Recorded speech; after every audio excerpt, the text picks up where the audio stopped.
ইলাহা লা আল্লাহ আদম হাওয়া বানাইলা তুমি বেহেশতের মাঝে রাখিলা বলেন আদম হাওয়া বানাইলা তুমি বেহেশতের মাঝে রাখিলা আবার হিকমতে গম তুমি খাওয়াইয়া হিকমতে গম ইয়া দুনিয়াতে পাঠাইলা লা ইলাহা লা ইলাহা হায়রে নামাজ রোজা সাইরহনা কেহ মা বাবার খেদমত সাইরহনা বলেন নামাজ রোজা সাইরহনা কেহ মা বাবার খেদমত সাইরহনা আমার নবীর দরুদ বইল না বলেন নবীর আমার নবীও তোমায় বলবে না লা ইলাহা লা ইলাহা হায়রে অনেক দূরে মদিনা আমরা কেমনে যাব জানি না আপনারা বলেন মদিনা যাইতে চাই কি চাই না কারা যাইতে চাই ডান হাত তুলে আমার আল্লাহকে দেখায় আর জবানটা খুলে একটা তাকবীর দেন নারে তাকবীর ও মুসলমান এটা কেমন আওয়াজ দিলেন ইমানের সাথে আওয়াজ দেওয়া লাগবে বলে হুজুর কেন কারণ মদিনা যাইতে চাইলে আশেক যখন মোহাব্বত নিয়ে ডাক দেয় আমার দয়াল নবী রাহমাতুল লিল আলামিন নবী তার ডাকটা নিজ কান মোবারকে শুনতে পায় আমার মাথার দিকে তাকাইলে হয়তো বুঝতেছেন আমার মাথার বাবরি কাটা চুলগুলো এখন আমার মাথায় নাই অল্প কিছুদিনে হয় আমি আমার নবীজির রওজা মোবারক জিয়ারত করে আসছি আমার চুলগুলা হজ করার পরে আমি কামায়া ফলাইছি নবীর সুন্নতের জন্য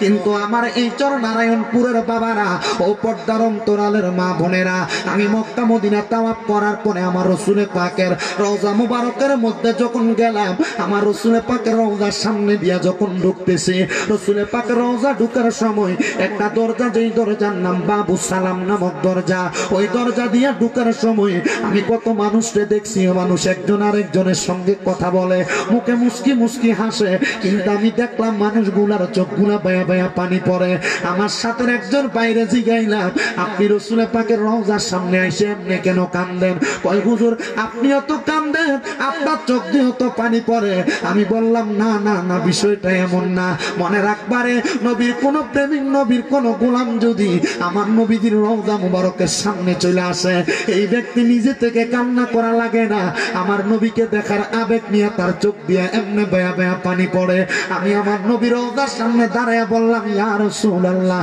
নবী গো আমার মনের ভিতরে একটা বড় শখ ছিল আশা ছিল আপনি নবীর রওজা মুবারকের সামনে এসে আপনার সালাম দিব নবী গো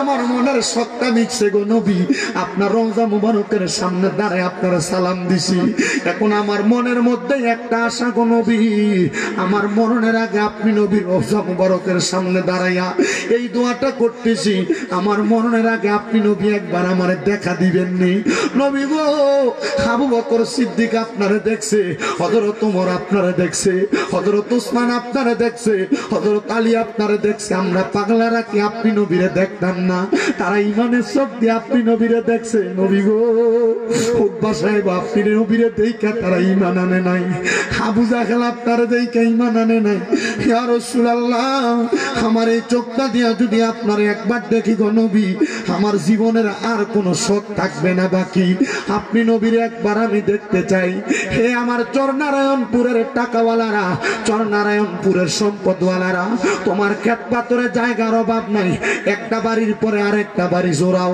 তোমার কাছে আমি একটা আবদার করি রে বাবা যেই নবীর উম্মত দাবি করো নিজেরে ওই নবীর রওজা মুবারকে যদি না যাইতে পারো বিশ্বাস রাখো অন্তরে মানো এই নবীর রওজা না যাইতে পারলে তোমার জীবনের কোনো শখই পূরণ হইছে না কেন জানো তোমার লাখ লাখ টাকা তোমার বাড়ি ঘরে পড়ে থাকবে কিন্তু মক্কা মদিনা যাইয়া একবার যদি আমার নবীজির রওজার মধ্যে সালাম দিতে পারো দেখবা তোমার আর বাংলাদেশের মানুষের বাড়ি ঘর ভালো লাগে না। কেন কেন কেন রে? কারণ সেই জায়গায় নবী নামাজ পড়ছে, ওই জায়গার ভিতরে নবীর উম্মতেরা নামাজ পড়লে এদের মনের মধ্যে শান্তি পাওয়া যায়। বাংলাদেশের মসজিদে 1 রাকাত নামাজ পড়লে 1 রাকাতের সওয়াব পাইবা, কিন্তু মদিনার মসজিদের ভিতরে 1 রাকাত নামাজ পড়লে 50,000 রাকাতের সওয়াব পাইবা। মুসলমান রে, যদি সম্পদটাকে সন্তানদেরকে দিয়া যাওয়ার আগে ক্ষেত পাথরের একটা কন্যা দিয়ে একটু বিক্রি করবা, মাত্র 1.5-2 লাখ টাকা হইলে আল্লাহর বাড়ি মক্কা মদিনা যায় দেখে আসা যায়। মক্কা মদিনা যাইবা। আমার পর্দার অন্তরালের কত মা বোনেরা বৈশা ওয়াজ শুনতাছ, আমি তোমরার পায়ের মধ্যে হাত রেখে কই গো মা, আমি তোমরা সন্তানের মতো তোমরা যে আল্লাহর বান্দা নবীর উম্মত দাবি করো, আজকে নিয়ত করবা তোমার ঘরে 2-3 ভরি 4-5 ভরি স্বর্ণ থাকতে পারে, এই স্বর্ণগুলা তোমার মেয়ের বিয়ার সময় দিয়া দিবা, ছেলের বিয়ার পরে ছেলের বউরে দিয়া দিবা। যদি মারা যাও স্বর্ণ গয়নাগুলা তোমার সন্তানেরা বাগাবাগি করে নিয়ে যাইব। আমি বলবো এই স্বর্ণ গয়নাগুলা তুমি দুনিয়াতে আরামায়েশের জন্য না রাইখা একটা ভরি স্বর্ণ বিক্রি কইরা স্বামীর হাতে তুলা দিয়া কইবা, আমি আপনার কাছে কিছু চাই না, আমার এই টাকাটা দিয়া মক্কা মদিনা পাঠাইয়া দেন। দেখবা গো মা, দেখবারে চরনারায়ণপুরের বাবারা, তোমার চরনারায়ণপুরের মসজিদে বইয়া নামাজ পড়া তুমি কি মজা পাইছো, কিন্তু আল্লাহর কাবা ঘরের সামনে যাইয়া 2 রাকাত নামাজ যদি তুমি পড়ো, 2 রাকাত নামাজে আমার আল্লাহ তাআলা 1 লক্ষ গুণ কইরা সওয়াবটা বাড়াইয়া দিব। মাপ চাই রে আমার চরনারায়ণপুরের যুবক ভাইরা, কক্সবাজার ট্যুর দেওয়ার জন্য তুমি 10-15 হাজার টাকা বাজেট করো, না না না, এই বাজেট দিয়া তোমার জাহান্নামের কারণ হইয়া দাঁড়াইব। যদি সম্ভব হয় ওই টাকা পয়সা গুলা জমায়া প্রত্যেক বছরে বছরে কিছু টাকা আলাদা করে রাখবা, মনে মনে নিয়ত করবা আমার টাকাগুলো একসাথে হইলে আমি মক্কা মদিনা যামু। বলো হুজুর প্রতি বছর যদি 10,000 করেও রাখি, আমার তো এমন 20-30 বছর লাইগা যাইব, আমি যদি মইরা যাই আমার কি জীবনে আর হজ করা নসিব হইবনি? হইব হইব হইব। আজকের মাহফিলে বইসা শুধু নিয়ত করবা এই টাকা পয়সা গুলা দিয়া মক্কা মদিনা যাইবা। আমার নবী কয় নিয়াতুল মুমিনিন খায়রুম মিন আমালি, মুমিনের নিয়ত তার আমলের চাইতে উত্তম। তুমি নিয়ত করছো মক্কা মদিনা যাইবা, যাওয়ার আগে মারা গেছো, আল্লাহ তাআলা আমলনামায় মক্কা মদিনা যাওয়ার সওয়াবটা দিয়া দিব। এই জন্য বাবারা ওই মক্কা মদিনা যাইয়া নামাজ আদায় করলে অন্তরে শান্তি পাওয়া যায়। আপনি বিশ্বাস করেন বাড়ি থেকে কেউ কল না দিলে আপনার বাংলাদেশের কথা মনে পড়বে না। ওই মক্কা মদিনা আমরা সবাই মরণের আগে একবার যাইতে চাই কি চাই না? কারা কারা যাইতে চাই একটু মোহাব্বতে আমার সাথে পড়েন, আরে দয়াল আল্লাহ দয়া কর, দয়া নসিব কর মদিনা, লা ইলাহা লা ইলাহা। হায়রে আমরা বড় ভাগ্যবান, আমার নবী আল্লাহর মেহমান, বলেন আমরা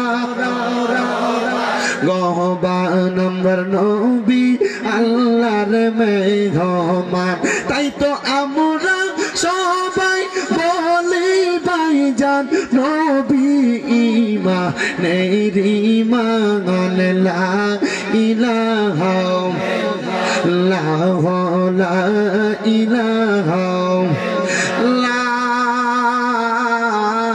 ইলাহা ইল্লাল্লাহু মুহাম্মাদুর রাসূলুল্লাহ সাল্লাল্লাহু আলাইহি ওয়াসাল্লাম। হে চরনারায়ণপুর এলাকার ভাই বাবারা, আশেপাশে এলাকার মুসল্লি বাবা বন্ধুরা, এখানে আপনারা যারা আছেন আমাদের সবার জীবনে গুনাহ আছে, কিন্তু আমি স্বীকার করলাম এখানে যারা আছেন আপনাদের সবার চাইতে আমি শামীম রেজার বেশি গুনাহ। আমার গুনার খবর কেউ জানে না, একজন জানে। কি আল্লাহ? চিন্তা করে দেখেন, আমার অনেক দাড়ি পাকা মুরব্বী বাবার এখানে বসছেন, আপনার জীবনের গুনার খবর আপনার সন্তান জানে না। যদি জানতো আপনার বাপ কইয়া পরিচয় দিত না। পর্দার অন্তরালের মা, আপনার জীবনের গুনার খবর আপনার সন্তান জানে না। যদি জানতো আপনার মা কইয়া পরিচয় দিত না। এলাকার যুবক, একবার চিন্তা করে দেখো, তোমার জীবনের গুনার খবর তোমার বন্ধু বান্ধব জানে না। যদি জানতো তোমার বন্ধু বইলা পরিচয় দিত না। যদি সরনারায়ণপুরের মানুষ আমি শামীম দাদার গুনাহ দেখতো, এই এলাকায় ওয়াজ করাইব দূরের কথা এলাকায় ঢুকতে দিত না। আল্লাহ আপনি বড় রহিম, আপনি বড় রহমান। আপনার গুনাহগুলা গোপন করে রাখছেন। আল্লাহ এই গুনাহগুলাকে আপনি মাফ করবেন না। আমার আল্লাহ কয় বান্দা লা তাকুনাতু মির রাহমাতিল্লাহ, আমি আল্লাহর রহমত থেকে নিরাশ হইও না। ইন্নাল্লাহা, নিশ্চয় আমি আল্লাহ, ইয়াগফিরুজ যুনুবা জামিয়া, সকল প্রকার গুনাহগুলা ক্ষমা করে দেই, সকল প্রকার বড় বড় গুনাহগুলো ক্ষমা করে দেয়। ইন্নাহু হুয়াল গফুরুর রহিম, নিশ্চয় তিনি আল্লাহ যিনি ক্ষমাশীল এবং দয়ালু। মুসলমানদের জীবনে যদি গুনাহ থাকে, যাদের জবান আছে তাদের কাছে আমার দাবি আছে, যাদের জবান নাই তাদের কাছে আমার কোনো দাবি নাই। জীবনের গুনার কথা স্মরণ কইরা, কলবটার দিকে খেয়াল কইরা একটু আমার আল্লাহ তাআলার ইসমে জাতের জিকির করবা, যেন আমার আল্লাহ তাআলা তোমার জীবনের গুনাহগুলো maaf করে দেয়।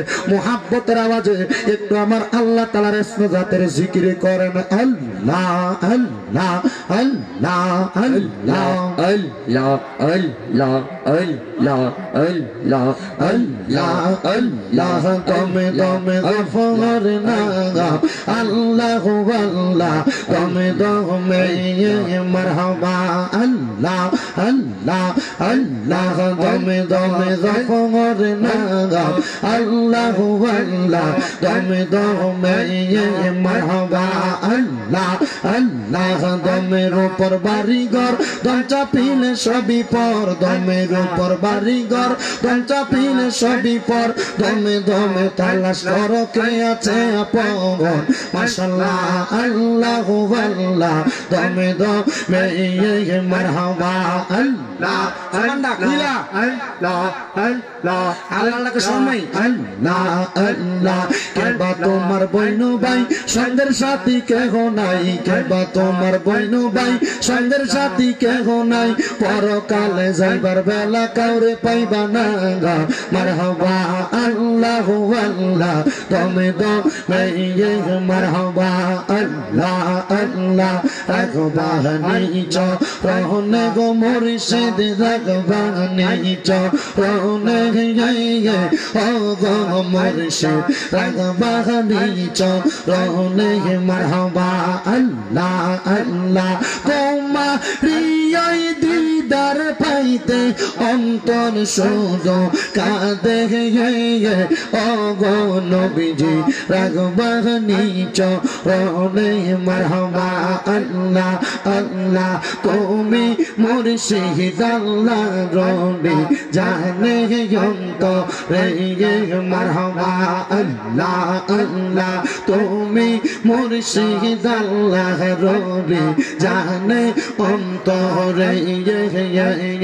তোমার মনে মনে মিলাইয়া, তোমার মনে মনে মিলাইয়া বাইসায়াসে ববে ও গো মুর্শিদ, রাখবা নিচ রহনে মারহাবা। আল্লাহ আল্লাহ আল্লাহ আল্লাহ আল্লাহ, বড় পীর আব্দুল কাদের আউলিয়ার শিরোমণি মারহাবা। আল্লাহ আল্লাহ, আই বড় পীর আব্দুল কাদের আউলিয়ার শিরোমণি মারহাবা। আল্লাহ আল্লাহ আল্লাহ, তোমার নামের গুণে আগুন হইয়া যায় পানি, আই বড় পীর আব্দুল কাদের আউলিয়ার শিরোমণি মারহাবা। আল্লাহ আল্লাহ, ভক্তের বিপদ হইলে পরে অন্য পারেতে মাদাদ করো পহলো কে মারহাবা আল্লাহ আল্লাহ গাউসুল আযম জিলানী তুমি ও গো কুতুবে রাব্বানী আই বড় পীর আব্দুল কাদের আউলিয়ার শিরোমণি মারহাবা আল্লাহ আল্লাহ প্রেমের খেলা খেলছো খাজা রে খাজা খেলা চমৎকার দোস্ত রে কান দাইয়া তুমি মিলাই সবা যারা হারো রে প্রেমের খেলা খেলছো খাজা রে মারহাবা আল্লাহ আল্লাহ আনা সাগরের পানি বরিলা লোটায় হিন্দু তারকে মুসলিম করলা তোমার সদকায় খাজা হিন্দু তারকে মুসলিম করলা তোমার সদকায় খাজা প্রেমে খেলা দোস্তরে কান্দাইয়া তুমি মিলাই সবাজার মারহাবা আল্লাহ আল্লাহ আল্লাহ আল্লাহ আল্লাহ আল্লাহ ইলাহা ইল্লাল্লাহু মুহাম্মাদুর রাসূলুল্লাহ সাল্লাল্লাহু আলাইহি ওয়াসাল্লাম। আপনারা বলেন আমরা সবাই জিকির করলাম কার? মুহাব্বতের আওয়াজে কন্যা কার? বাবারা ও নবীর উম্মতের দলেরা, এমন একজন আল্লাহর জিকির করনেওয়ালা বান্দা যার নাম হযরতে ফতে আলী সুবহানী রহমতুল্লাহ আলাই, যিনি বসবাস করতেন দামেস্ক নামক এক এলাকার মধ্যে। হযরত ফতে আলী সুবহানী বলেন, আমি আমার আল্লাহকে ডাকতাম দুনিয়ার মায়া ত্যাগ কইরা আমার আল্লাহর জান্নাত পাওয়ার জন্য। আপনারা বলেন বাবারা, আমরা সবাই জান্নাত পাওয়ার জন্য আল্লাহরে বেশি বেশি স্মরণ করার দরকার আছে না নাই? পর্দার অন্তরালের মা গভীর মনোযোগ দিয়া বয়ানটা শ্রবণ করবা। হযরত ফতে আলী সুবহানী বলেন, আমি আল্লাহ তাআলার কোরআনের একটা আয়াত পড়লাম। আমার আল্লাহ তাআলা কোরআনুল কারীমে ঘোষণা করেছে, লা ইয়াসতাউই আসহাবুন নারি ওয়া আসহাবুল জান্নাহ, আসহাবুল জান্নাতি হুমুল ফাইজুন। আমার আল্লাহ বলেছে জান্নাত এবং জাহান্নাম দুইটা একরকম নয়। আসহাবুল জান্নাতি হুমুল ফাইজুন, যারা জান্নাতি তারা হইল সফলকাম। ও মুসলমান, আপনারা বলেন যারা বেনামাজি আর যারা নামাজি তারা তো একরকম না। যারা খারাপ মানুষ যারা ভালো মানুষ তারা তো একরকম না। এই জন্য আমার আল্লাহ ভালো মানুষগুলার জন্য জান্নাত বানাইছে, খারাপ মানুষগুলার জন্য জাহান্নাম বানাইছে। আল্লাহ কয় বান্দা জাহান্নামী আর দুজকিরা একরকম না। যারা জান্নাতি তারা কেমন সফল কাম জানো নি রে বাবা? হযরত ফতে আলী সুবহানী বলে, আমি যেদিন থেকে এই আয়াতের মর্ম কথা বুঝা গেছি, এরপর থেকে আমি আর কোনোদিন নামাজ কাজা করি নাই, আমি আর কোনোদিন রোজা ছাড়ি নাই, আমি আর কোনোদিন আল্লাহর ইবাদত ছাড়ি নাই। ফতে আলী নামাজ ছাড়ো নাই, রোজা ছাড়ো নাই। আমার আল্লাহ তাআলার জান্নাত পাওয়া কি এত সোজা নাকি? তুমি কি শুধু নামাজ দিয়া আল্লাহরে পাইবা? শুধু নামাজ দিয়া আল্লাহরে পাইবা? ফতে আলী কয়, দুনিয়ার জমিনের মধ্যে তাইকা কেউ যদি 5 ওয়াক্ত নামাজ পড়ে, আমার নবী কয় আসসালাতু মিফতাহুল জান্নাহ, নামাজ হইল বেহেশতের চাবি। আমার আল্লাহ তাআলা ওই নামাজের মাধ্যমে বান্দারে জান্নাত দান করব। আপনারা বলেন এই কথার বিশ্বাস আপনাদের মনে আছে না নাই? কিন্তু অনেক মুসল্লিরার প্রশ্ন, হুজুর আমরার এলাকার ভিতরে যেই বেড়াটা সুদ খায় এই বেড়াটা তো নামাজ পড়ে, আমরার এলাকায় যেই বেড়াটা ঘুষ খায় এই বেড়াটা তো নামাজ পড়ে, আমরার এলাকায় যেই বেড়ারা মানুষের জমি দখল করে এই বেড়াটা তো নামাজ পড়ে। এবার আপনারা কোন সুদও খায় নামাজও পড়ে এমন মুসল্লি আপনাদের সরনারায়ণপুর আসেনি? শুধু সরনারায়ণ রংপুরে না, বাংলাদেশের প্রত্যেক এলাকায় এলাকায় এমন মুসল্লির অভাব নাই যারা সুদের টাকা লাগায় মসজিদ ইমামের পেছনে নামাজ পড়ে। বলে হুজুর এটা তো হয় আমরা এলাকার অনেক মানুষ এই সুদকুট্টিরে ধরে নিয়ে মসজিদের সভাপতি বানায়। আমরা এলাকার অনেক মানুষ এই সুদকুট্টিরে ধরে মসজিদের সেক্রেটারি বানায়। আমরা এলাকার অনেক মানুষ এই সুদকুর আর ঘুষখোর হারাম কুট্টিরে ধরে নিয়ে মসজিদের সর্দারি এলাকা সর্দারির দায়িত্ব দেয়। এটা অবস্থা প্রত্যেক এলাকায় এমন হয়ে গেছে, এটা যুগের হালে ধরে রাখছে। তবে মনে রাখবারে মুসলমান, যে হারাম কুরগুলা এমন কর্মকাণ্ড করে সমাজে বিশৃঙ্খলা তৈরি করে, ওই মানুষগুলার ঠিকানা হলো জাহান্নাম। আল্লাহর নবী কয় ওই মানুষগুলা জাহান্নামে কতদিন থাকবে জানোনি? ইয়া রাসূলুল্লাহ কতদিন থাকবে আপনি বলেন না। আমার নবী কয় সর্বনিম্ন আমার আল্লাহ তাআলা তারারে 3000 বছর জাহান্নামের আগুনে জ্বালাইব। নবী গো ইয়া রাসূলুল্লাহ ইয়া হাবিবাল্লাহ, নবী গো ওই কবরে গেলে তারা রেখে কোনো সওয়াল জবাব লাগবে না। আমার নবী কয় না রে উম্মত না, ওই ব্যক্তিগুলা ডাইরেক্ট জাহান্নামের আগুনে 3000 বছর জ্বলতে থাকবে। নবী গো কেমন জ্বলা জ্বলবে? আমার নবী কয় 1000 বছর আল্লাহ তাআলা জাহান্নামের আগুনটার লাল রঙের আগুনের ভিতরে বান্দারে প্রবেশ করাইব। 1000 বছর জ্বালাইতে জ্বালাইতে বান্দারে জাহান্নামের আগুনটার সাদা বানাইব। আর 1000 বছর জ্বালাইব, এবার জাহান্নামের আগুনটারে কালা বানাইব। ওই কালা আগুনের ভিতরে আর 1000 বছর বান্দারে ফুরাইব। ফুরাইতে ফুরাইতে 3000 বছর যখন শেষ হয়ে যাইব, এবার বান্দারে অবসর দিব, মানে বান্দারে দাঁড় করাইব। তাকাসুর নামক একটা জায়গা, ওই জাহান্নামের দ্বারস্থ জায়গাটার মধ্যে দাঁড় করাইয়া বান্দারে বলবে এখন তুমি কথা বলো, কি বলতে চাও? তার মানে বোঝা যায় এই হারামখোরগুলা পরের হক খাওয়াইনা ব্যক্তিগুলা আমল গুলারে আল্লাহ তাআলা যে 3000 বছর জ্বালাইবো, তাহলে আগে ফিরবো পরে কথা কইব, আছে না? তাহলে আগে কি কম না বেশি? কয় হাজার বছর কথা কোন সুযোগ ডাইরেক্ট আগে মাইরলো, এমন ফিডা ফিটবো। আল্লাহর নবী রাহমাতুল লিল আলামিন নবী বলেন উম্মত ওই জায়গার মধ্যে যখন দাঁড় করাইব, বান্দাকে আবার সুযোগ দেওয়া হবে বান্দা কিছু বলার জন্য, কিন্তু বান্দা তখন কিছু বলতে পারবে না। 3000 বছর জ্বলার কারণে বান্দা বড় পিপাসার্থ থাকবে। আল্লাহ আমার একটু পানির ব্যবস্থা করে দাও, ওরে আমার আল্লাহ আমার একটু পানির ব্যবস্থা করে দাও। আযাবের ফেরেশতারা কেমন পানির ব্যবস্থা করবে? নবীর আহলে সুফফারা আমার নবীর মজলিসের বারান্দার মধ্যে, মসজিদ নববীর বারান্দায় 70 মতান্তরে 72 জনের একটা সদস্য থাকবে। সদস্য ছিল যাদেরকে বলা হইতো আহলে সুফফা।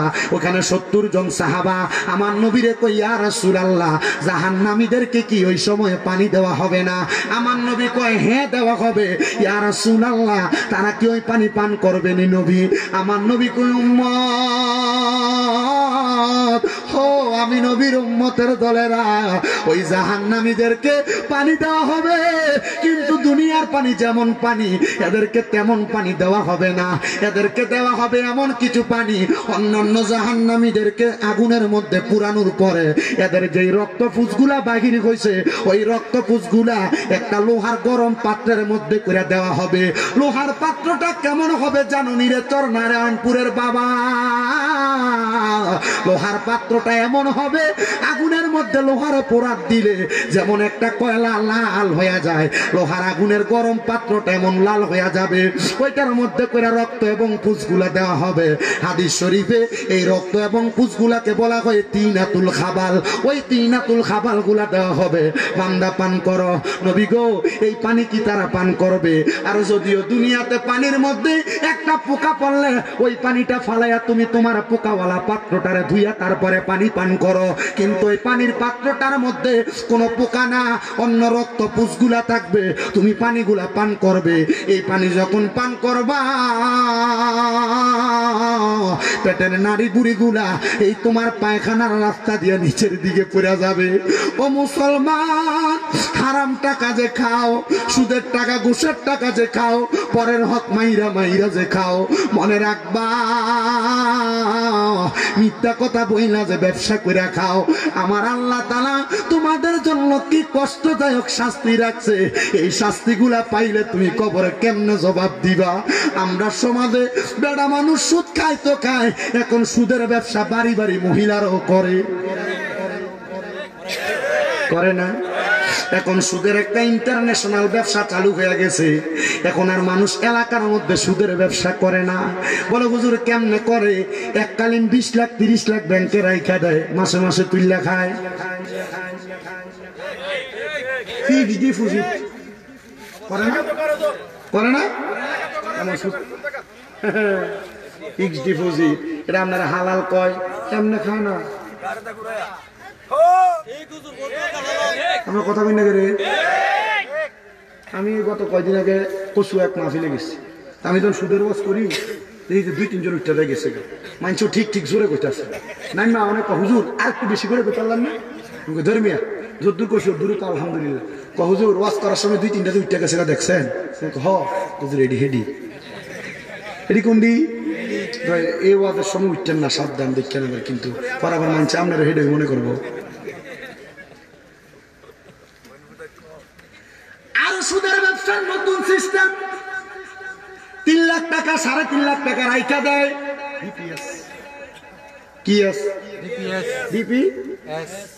বউ বুদ্ধি দেয়, তোমার ফুতের ভবিষ্যৎ আছে না, মায়ের ভবিষ্যৎ আছে না, রাইখা দাও। এই যে টাকা দিয়ে টাকাটা বাড়াইলে এটাকে হালাল না হারাম? কথা কেন কেন? হ্যাঁ, নাম দিচ্ছে ইসলামিক ব্যাংকিং ব্যবস্থা।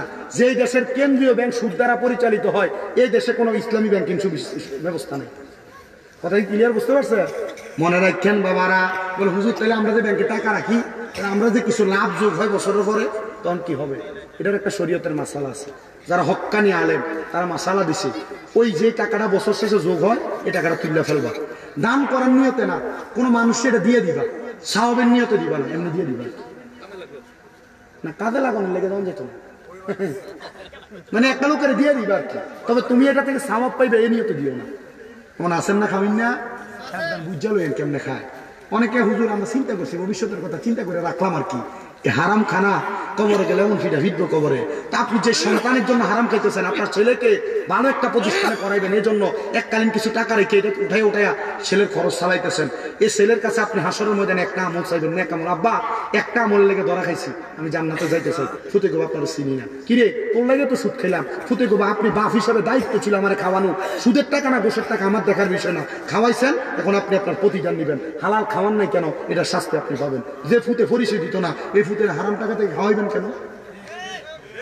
অনেক পুরুষ মানুষ তার নিজের স্ত্রীকে শান্তিতে সুখে রাখার জন্য, তার স্ত্রীর বিলাসিতা বহন করার জন্য সে সুদে না চুরিও করতে বাধ্য হয়। কি কথা বল না কেন? এই যে অনেকে ঘুষ খায় না, পরের হক মাইরা খায় না, এরা চিন্তা করে সংসারে শান্তি নাই, ওন হারাম না খেলে কি করবো, এরা তখন ঘুষ খাওয়া শুরু করে, হারাম খাওয়া শুরু করে, পরের হক খাওয়া শুরু করে। এই জন্য আমি আমার মাদেরকে বলবো, আপনার স্বামীর ইনকাম যে খান, কয়জনে বুক মারিক লাগাইয়া পরে থাকবেন, পেটে পাথর বাঁধবেন, তবু চিন্তা করবেন আপনার স্বামী হালাল খাওয়ায় না হারাম খাওয়ায়। হালাল টাকা দিয়ে যদি ডাইলের আলুর ভর্তা খাওয়ায়, আলহামদুলিল্লাহ। কথা কই না কেন? তো কথা বলেন ঠিক কিনা? আল্লাহ যেন কবুল করে, জোরে কোন আমিন, মোহাব্বতে কোন আমিন। বন্ধুরে,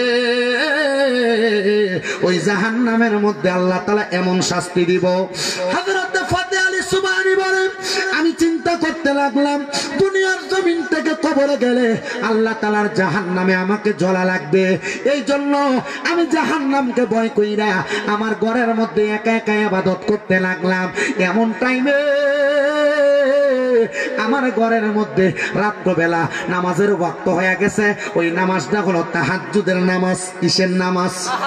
চিন্তা করেন, 5 ওয়াক্ত নামাজই পড়ি না, তাহাজ্জুদের নামাজের ওয়াজ করতেছেন আমার কাছে, আসলে সত্য। তাহাজ্জুদ নামাজের ওয়াজটা কি কাজে লাগবে একটু শোনেন, শর্টকাট। এখানে অনেক যুবক ভাইয়ের আছেন, অনেকে বিদেশ যাওয়ার চেষ্টা করেন, চাকরির লেগে কত চেষ্টা করেন, কাম হয় না।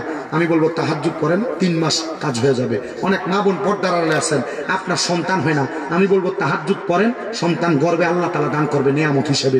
অনেক মা বোন আছেন, ঘরে থেকে রোগ বালা মুসিবত ছাড়ে না, ঘর থেকে অভাব অনটন যায় না, আমি বলবো তাহাজ্জুদের নামাজ পড়েন, আল্লাহ তাআলা আপনার তাহাজ্জুদের বরকতে রোগ বালা মুসিবত মাফ করে দিবে। আপনারা বলেন আল্লাহ চাইলে পারে কি পারে না? ঘরে কোন পারে কি পারে না? হযরত ফাতে আলী সুবহানী বলেন, আমি তাহাজ্জুদের নামাজ পড়ার জন্য গভীর রজনীতে আমি আমার ঘরের মধ্য থেকে ওযু করতে বের হইলাম। এমন টাইমে আমি আমার ঘরের মধ্য থেকে বের হওয়ার পরে হঠাৎ করে এলাকার মধ্যে শব্দ শুনতে পাইলাম। মানুষ এলাকার মধ্যে জানান দিতেছে এলাকার মধ্যে চোর আসছে। উনি বলে আমি তাহাজ্জুদ নামাজ যখন পড়তে যাই ওর দরজাটা খোলা রাখছি, খোলা রেখে আমি ওযু করতে গেছি। এমন টাইমে এলাকাতে আওয়াজ হইতেছে কি এলাকাতে চোর পড়ছে। আমি চিন্তা করলাম চোর পড়ছে, মানুষ এমন ভাবে আওয়াজ দিতেছে। আমি বাহিরে গেলাম, যাওয়ার পর সবাইকে বললাম চোর যেহেতু পড়ছে তোমরা বাড়ি চুরি করছে। বলে হুজুর এক বাড়িতে ঢুকছে, করতে পারে নাই, করার আগে চোর পালাইছে। উনি বলেন আমি তাদেরকে তাদের বাড়িতে পাঠিয়ে দিলাম, পাঠায়া আমি আমার ঘরে ওযু করে প্রবেশ করি। হযরত ফতেহ আলী সুবহানী বলেন আমি ওযুটা শেষ করে যখন আমার ঘরের মধ্যে যা ঘরের দরজাটা লাগাইলাম, আমি নামাজের নিয়ত করে দাঁড়াইলাম। নামাজের নিয়ত করে দাঁড়ানোর পরে আমি সূরা কেরাত পড়া রুকু করলাম, সিজদা করলাম। সিজদা শেষ কইরা আমি যখন নামাজটা পরিপূর্ণ শেষ করলাম, আমি প্রত্যেকদিন তাহাজ্জুদ নামাজ পড়ে আল্লাহর কাছে চোখের পানি ফালায়া ফালায়া কান্দি। কিন্তু মানুষ ওই দিন যখন আমি নিরালে নিরালে সিজদা প্রদান করলাম, আমি সিজদা প্রদান করার পরে হঠাৎ করে কানে শুনতে পাইলাম কে যেন একবারে দৌড়াদৌড়ি করার পরে যেমন ভাবে জোরে জোরে নিঃশ্বাস পালায় এমন ভাবে আমার ঘর থেকে কেমন জানি এমন নিঃশ্বাসের আওয়াজ আসতেছে। আমি মাথাটা নাড়া দিয়া নিচের দিকে তাকিয়ে দেখলাম একটা মহিলা আমার ঘরের খাটের তলার মধ্যে শোয়া, আর সে এমন ভাবে নিঃশ্বাস ফালাইতেছে। আমি তারা জিজ্ঞাসা করলাম এরে মহিলা আমার ঘরের মধ্যে কেন আসলা? মানুষ আমারে কলঙ্ক দিব, মানুষ আমারে বাজে কথা বলবো।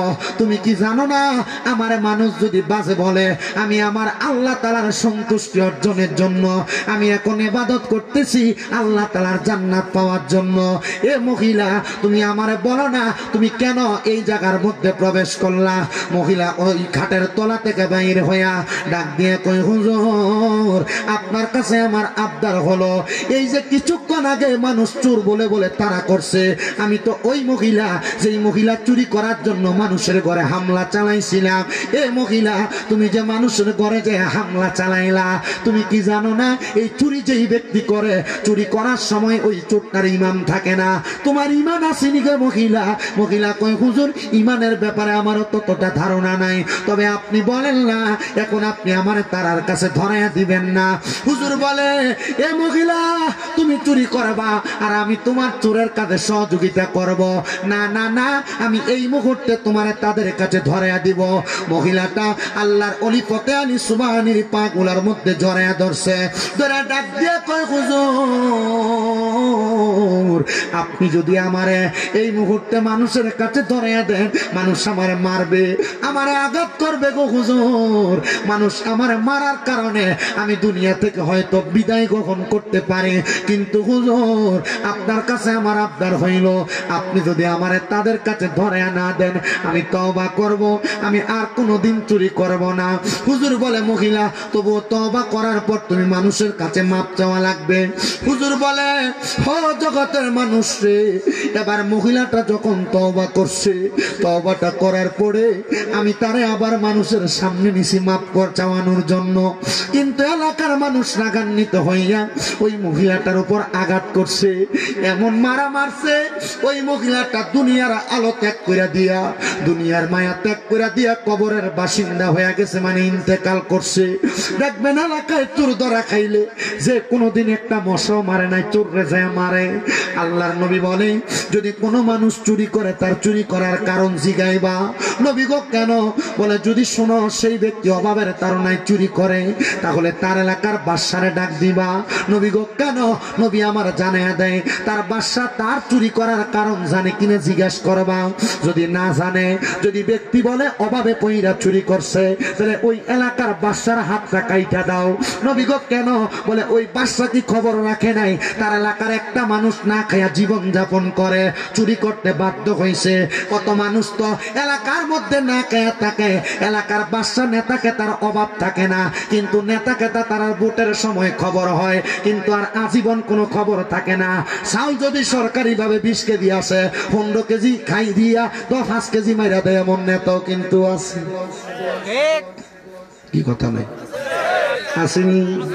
ও মুসলমান, নেতা চোরের চুরি করবো বন্ধ করবো দূরের কথা, নেতা নিজেই চোর সাইজা বৈশা থাকে, এমন নেতা আছে না নাই বাবারা? মুসলমান ইমানদারের দলেরা গভীর মনোযোগ দিয়ে শুনবেন। হযরতে আল্লাহর ওলি ফতে আলী সুবহানী বলে, আমি এবার ওই মহিলাটারে মারা যাওয়ার পরে সকল মানুষকে ডাক দিলাম, ও মানুষ যেহেতু তারা তোমরা মেরে ফেলছো, তাড়াতাড়ি তার কাফন দাফনের ব্যবস্থা করো। সবাই কয় না, যেই মানুষটা চুরি করে ওই মানুষটা চুরি কইরা মারা গেছে, ওই মানুষটারে আমরা কাফন দাফন করাইব না। বলে কারণ কি? বলে যেই ব্যক্তি চোর তার কাফন দাফনের ব্যবস্থা আমরা করব না। আল্লাহর ওলি ফতে আলী বলেন, কোন মানুষ যখন তার জানাজা দেওয়ার জন্য আসে না, আমি একা একা একটা মহিলার মাধ্যমে আমি তার কাফনের ব্যবস্থা করতে পারলাম না, কারণ মহিলারও তার ঘৃণা করা শুরু করে দিছে। ও বন্ধু, আল্লাহর ওলি বলেন, আমি নিজে নিজে তার কবরটা খুললাম, সকাল থেকে সন্ধ্যা হয়ে গেছে, তার কবরে নামাইয়া তার জন্য দোয়া কইরা আমি তারে দাফন করে দিয়ে চলে আসলাম। কিন্তু জানো, কেউ যখন তার জানাজা পড়ায় নাই, আমি রাত্রবেলা ঘুমাইতে পারি নাই, আমি আমার আল্লাহ তাআলার কাছে নামাজ পড়ে পড়ে কান্না করতেছি। মনিব, এই মহিলাটা তো চোর ছিল কথা সত্য, কিন্তু সে তো মানুষের কাছে ক্ষমা চাওয়ার জন্য গেছে, আমার কাছে তওবা করেছে, আল্লাহ তুমি তারে মাফ করে দাও, মাফ করে দাও। আল্লাহর ওলি বলে, আমি ওই মহিলাটার টেনশনে কান্না করতে করতে আমার বিছানায় ঘুমায় গেলাম। এমন টাইমে আমি লক্ষ্য করে দেখতেছি ওই মহিলাটা আমার ঘুমের ঘরে আইসা ডাক দিয়ে বলতেছে, হুজুর আমি তো আমার আল্লাহ তাআলার কাছে তওবা করেছি, কিন্তু জানেন গো হুজুর, আমি তওবা করার পরে আমার আল্লাহ তাআলা আমার তওবা কবুল করেছে। কিন্তু হুজুর, আমি শুধু চুরি করতাম না, আমার আরেকটা স্বভাব ছিল, আমি দেহের ব্যবসা করতাম। অনেক মহিলারা দুনিয়ার জমিনের মধ্যে বাগে ব্যবসা করে, বাগে ব্যবসা। বলে কেমন ব্যবসা? এরা এদের শরীরটাকে বিক্রি করে দেয়। আহারে, এলাকার ভিতরে এমন অনেক মহিলা আছে, দেখবেন এদের স্বভাব হইল এক বেটার কাছে বিয়া বইছি, এবার এটার এক সুন্দর মতো একটা ফেসে ফালাইয়া এটা থেকে 3-4 লাখ লইয়া আরেকটার কাছে বিয়া বয়, এটা থেকে 2-3 লাখ লইয়া আরেকটার কাছে বয়। এমন স্বভাবের আপনার এলাকায় আছে কিনা জানি না, আমার চোখের দেখে এমন অনেক জায়গার মধ্যে ঘটনা আমি দেখছি। ও মুসলমান, ওই মহিলা আল্লাহর ওলি ঘুমের ঘরে বলে, হুজুর আমি শুধু চুরি করতাম না, আমার স্বভাব হইল আমি ব্যবসা বানা করতাম। মানে মহিলাটা দেহ ব্যবসা করত। ওই মহিলা ডাক দিয়ে কই, হুজুর আমার আল্লাহ তাআলা আমার তওবা কবুল করেছে, এই জন্য আমার আল্লাহ আমার পূর্বের চুরির গুনাহ, ব্যবসা বানা দেহ ব্যবসার গুনাহ সব মাফ করে দিয়েছে। কিন্তু হুজুর আপনি তো আপনার ঘরের মধ্যে ঘুমান, এই এলাকায় আরেকটা আমার চাইতে মারাত্মক বড় চোর আছে, যে চোরটা মানুষ মারা যাওয়ার পরে তার কবরের কাপনের কাপড়গুলা চুরি করে নিয়ে যায়। হুজুর জানেন গো হুজুর, এই চোরটা আমার কবরটা ঘুরতেছে, এই চোরটা আমার শরীরের কাপড়গুলা খুইলা নিয়ে যাবে। হুজুর গো, দেহ ব্যবসা যখন করতাম, টাকার বিনিময়ে কত মানুষ আমার শরীরের জামা কাপড় খুলতো, আমার একটুও কষ্ট লাগতো না। হুজুর মারা যাওয়ার পরে এই কাপন চোরাটা আমার কাপনের কাপড় চুরি করতেছে। হুজুর আমার কাছে বড় কষ্ট লাগতেছে, একটাবার আমার কবরটার সামনে আসেন না। আল্লাহর ওলি বলে, আমি দৌড়ে গেলাম রে, আমি দৌড়ে যাইয়া লক্ষ্য করে দেখলাম ওই নতুন কবরের পাশে আরেকটা গর্ত দেখা যায়। আমি গর্তে প্রবেশ করে দেখি মরা লাশের শরীরটা তাইকা কাফনের কাপড় গুলা টাইনা টাইনা খুলতেছে। আমি তার দইরা আমার ঘরের ভিতরে ঢুকাইলাম, আর ফজরের নামাজের সময় যখন হয়েছে বিচার করব, এমন টাইম ওই চোরটা আমার ডাক দিয়া কই, হুজুর আপনি যদি আমার মানুষের কাছে নিয়ে যান, হুজুর কুদার জ্বালা সহ্য করতে না পাইরা কাপনের কাপড় গুলা চুরি কইরা মানুষের কাছে বিক্রি করি। হুজুর আমি এই মানুষের কাছে যখন এখন ধরা খায়া যাব, মানুষ আমারে বাজে মনে করবে, আমারে মারবে মহিলাটার মতো। হুজুর হুজুর আপনি আমারে মাফ করে দেন, আমি আর মানুষের সামনে যাইতে চাই না। হুজুর আমি আপনার কাছে ওয়াদা করি আমি আর কোনোদিন কারোর কানো কাফনের কাপড় চুরি করব না। হুজুর কয় এখন যদি আমি তাদের কাছে নিয়ে যাই ওই ব্যক্তিটারে ওই মহিলার মতো মাইরা ফেলবে, এই জন্য আমি তারে তওবা করাইয়া আমার কাছে রাইখা দিলাম। সকালবেলা ফজরের নামাজের জন্য আমি যখন মসজিদে গেলাম, আমি যাইয়া দেখলাম অন্যদিন মসজিদের ভিতরে নামাজি হয় ফজরের সময় 4-5 জন, ওই দিন মসজিদও পুরা, মসজিদের বাহিরে মুসল্লির অভাব নাই। করুণা যখন আইছে এমনি যেটি মনে করে নামাজও করে না, এটি মসজিদের ভিতরে যায়, মসজিদে জাগ হয় না, এমন অবস্থা হয়েছে না। হুজুরকে আমি মসজিদে দেয় দিই, মসজিদে মুসল্লির অভাব নেই। এমন হেকমত বড় বড় আল্লাহর লিরা করে। তো যে এলাকার ভিতরে মুসল্লি নাই, এক মসজিদের ইমাম সাহেব, পাহাড়ি এলাকা মুসল্লি একটাও আয় না, 2-3টা তো যাক, গ্রাম্য এলাকা তো আসে, পাহাড়ি এলাকায় মুসল্লি আয় না। তো ইমাম সাহেব শুক্রবারে কইছে, এই মহিলারা, যে মহিলার জামাইরা এখন থেকে ফজরের নামাজ পড়তো না, তাই এই মহিলার জামাইরারে 2টা করে বিয়ে করাই দেওয়া হইব। কয়টা করে? 2টা করে। ইমাম সাহেব কয় এই শুক্রবারে মানে শনিবারে সকাল থেকে আমি মসজিদে ছায়া দিয়ে মসজিদে ফজরের নামাজে মুসল্লির অভাব নেই। কথা বুঝতে পারছেন? আমরা তো এই শীতের সকালবেলা একবার সাফা দিয়ে একবার ভালো করে ঘুমটা লাগে, একবার ফজরের আজানটা দিই। কথা শুন না কেন? আর যুবক ফলা হয় যদি হয় এ মোবাইল টোবাইল টিপা তখন ইমাম সাহেব কয়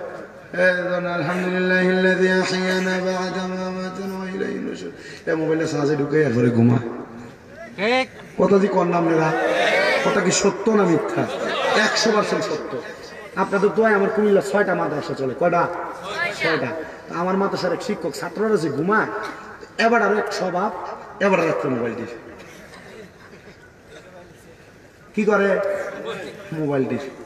তো আমার কাছে গত 5 দিন আমার ছাত্র বিচার দিচ্ছে, হুজুর রাত্রে তো ঘুমাইতাম দেন, আবার উঠে এলাম 3:30টার দিকে তাহাজ্জুদের সময়। হুজুর এখন আমরা তো ঘুমাইতাম পারি না, ঘুমাইতাম যে যদি ঘুমাইতাম না পারি তাহলে আমার ঘুমাইব কেমনে, আর সকালে ফর্ম কেমনে? বললাম কাহিনী কি, তুই ঘুমাইতে পারস না কেন, কাম কি কর? হুজুর লগে গিয়ে যে আরেক হুজুরে মোবাইল টিপে নতুন যেটা আইছে এটা লিখে। হুজুর মানুষ এরও এর উঠে ধরে বয়ে রয়েছে। যেমন আমরা হুজুর যারা আছে আমরা ফজর রাত পর্যন্ত ঘুম লাগে না, তো কিটা করবো ওই পরের দিন যে ওয়াজের পড়া করি, এরপরে ফজর ফেরে তারপর ঘুমান লাগে। তো ওই হুজুর বলেন আমি ফজরের নামাজে মসজিদে যাওয়ার পর দিই মসজিদে মুসল্লি আমি জি গেলাম, এ মুসল্লিরা এত মানুষ কোথেকে আসলাম? একজন দাঁড়ায় হুজুর আগে নামাজ পড়ান তারপরে আমার কথার উত্তর নেই। হুজুর কারণ কি? ও নামাজ পড়ান না। হুজুর বলে আমি ফজরের নামাজ পড়াইছি। পড়ানোর পরে হুজুর বলতেছেন আচ্ছা এবার বলো এত মুসল্লির কারণ কি? একজন দাঁড়ায় হুজুর, জি হুজুর আমি স্বপ্নে দেখছি আমরা যে মহিলার পিড়ে মারছি, অন্যদিন হুজুর লোক এমন উষা গলায় কথা কয়, মাথা নিচে করে হুজুর আপনারা কইছিলেন মহিলাটা জানাজা পড়বার লাগে, যে মহিলাটা আমরা পিড়ে মারছি আমরা ঘুমের ঘরে স্বপ্ন দেখি রাহমাতুল্লিল আলামিন নবী আয়েশা বলতেছে এ এলাকার মানুষ, যে মহিলারা তোমরা পিড়ে মারছ এ মহিলা তোমাদের কাছে মাপ চাওয়ার আগে তওবা করছে, আল্লাহ তারে মাফ করছে, কিন্তু তোমরা মানুষ তারে মাফ করো নাই। তাড়াতাড়ি এই মহিলার জানাজা সারা যেহেতু দাফন করা হয়েছে তার জানাজায় শরীক হয়, তারা তাড়াতাড়ি জানাজা দেয়।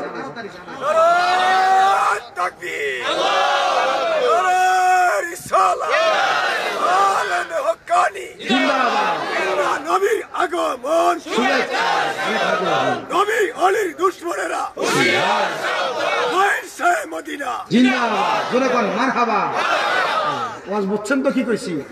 আপনি যে মানুষটার আপনার চোখ দিয়ে খারাপ দেখেন, আল্লাহর চোখে সে খারাপ নাও হইতে।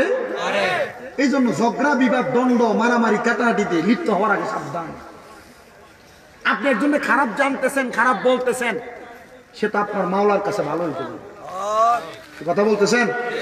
পর্দার মা বোনদের এই খাসিয়তটা একটু বেশি। মা বোন মনে কষ্ট নিয়েন না, গতবার আগের বার নিয়েছিলাম হয়তো বা ভালো লাগছে দেখে হয়তো দাওয়াত দিছি, তবে আপনারা যদি এবার কালেকশন লেগে গেলে কেউ দিই হুজুরে দাওয়াত দিতে আমরা বিপক্ষে করতে যাবে না। আপনাদের ভালোর জন্য বলছি, আমি চাই না চরনারায়ণপুর আখাউড়া ব্রাহ্মণবাড়িয়ার কোনো মা জাহান্নামে যাক। ও মা আপনাদের কাছে আবদার, আপনারা মাঝে মাঝে একজনের কথা আরেকজনের কাছে লাগান। নবীজি বলছে এটা মহিলাদের স্বভাব। আমি যখন মেরাজে গেছি আমি 3 প্রকারের মহিলা দেখছি। এক প্রকারের মহিলা দেখছি যাদের চুলগুলাতে ধরে তাদেরকে আগুনের ভিতরে লটকে রাখা হয়েছে। আরেক প্রকারের মহিলা দেখছি যাদের স্তনগুলার ভিতরে গরম লোহার রড লাগাইয়া ঝুলিয়ে রাখা হয়েছে। আরেক প্রকারের মহিলা দেখছি যাদের পাগুলা উল্টাইয়া মাথাটা আগুনের দিকে দিয়ে রাখছে। ইয়া রাসূলুল্লাহ, সরি, আরেক প্রকার মহিলা দেখছি যাদের জিহ্বার মধ্যে গরম রড লাগাইয়া ঝুলিয়ে রাখছে। নবী গো কারণ কি? নবী বলেন এক প্রকার মহিলা যাদের মাথার চুলগুলা আগুনের মধ্যে ঝুলিয়ে রাখা হয়েছে ধইরা। নবী গো তারা কারা? নবী বলছে ওই মহিলারা যারা মাথার চুল বাঁধছে কিন্তু চুলগুলা ওটার কুজের মতো ওসা হইয়াছিল। আপনার বউ, আপনার নাতি, আপনার মাইয়া, আপনার বই দেখবেন এভাবে চুল বাঁধে, মাথাটার কপালটা এখানে, চুলটা উপরের দিকে ওঠা, ওটার কুজের মতো যেই মহিলারা চুল বাঁধে রাখবো, নবী কয় এদের চুলে ধইরা জাহান্নামের আগুনে জ্বলাইবে।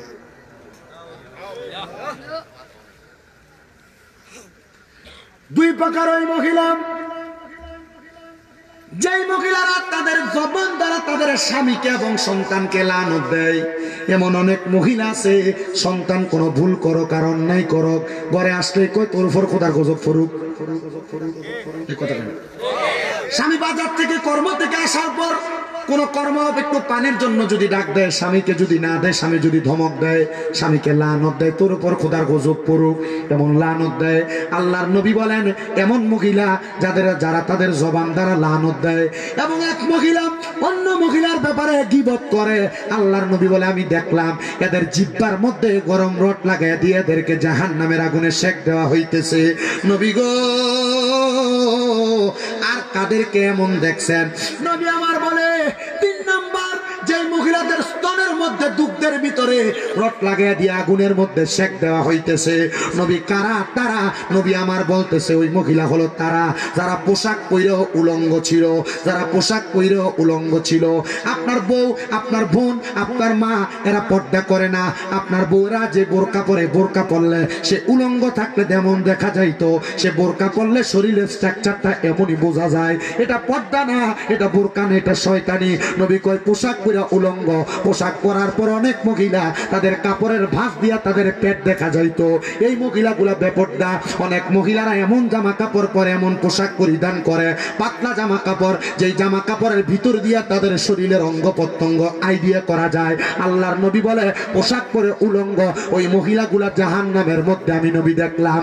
ও বন্ধু, ও মুসলমানের দল, আল্লাহ তাআলা কেমন জান্নাতি বানাইছে ওই মহিলাটারে একবার চিন্তা করে দেখো, একবার চিন্তা করে দেখো। এলাকার মানুষ কয় হুজুর এই মহিলাটারা চোর। বলে না না না, শুধু চোর না, চোর না, এই মহিলাটা আরেকটা অন্যায় করত। ওই অন্যায়টা হইল মহিলাটা দেহের ব্যবসা করত, কিন্তু আল্লাহ তাআলা তার তওবাটা এমন ভাবে কবুল করছে, ওই কবুলের মাধ্যমে আল্লাহ তাআলা মহিলাটারে মাফ করে দিছে। তোমরা এখন কি বলো? সবাই ডাক দিয়া কয় হুজুর, ও হুজুর গো, আমরা সবাই চাই এই মহিলাটার লাশটা উঠায়া আপনি আবার জানাজার নামাজটা পড়াইয়া দেন। হুজুর কয় আমি আল্লাহর কুদরতি কদমে একটা সেজদা দিয়া আমি লাশটা উঠায়া সবাইকে নিয়ে আবার জানাজার নামাজ পড়াইলাম, কিন্তু হুজুরের লগে আরেকটা চোর আসেনি। ওই কাফন চোরা আছে না, ওই কাপন চোরাটা বাড়ির মধ্যে রাত্রবেলা হুজুরের কাছে যায় ডাক দিয়া কয় হুজুর আপনি কেমনে জানলেন আমি কাপনের কাপড় চুরি করি? আপনি যে আমার চুরি করার সময় আমার ওই গর্তের মধ্যে প্রবেশ করছেন।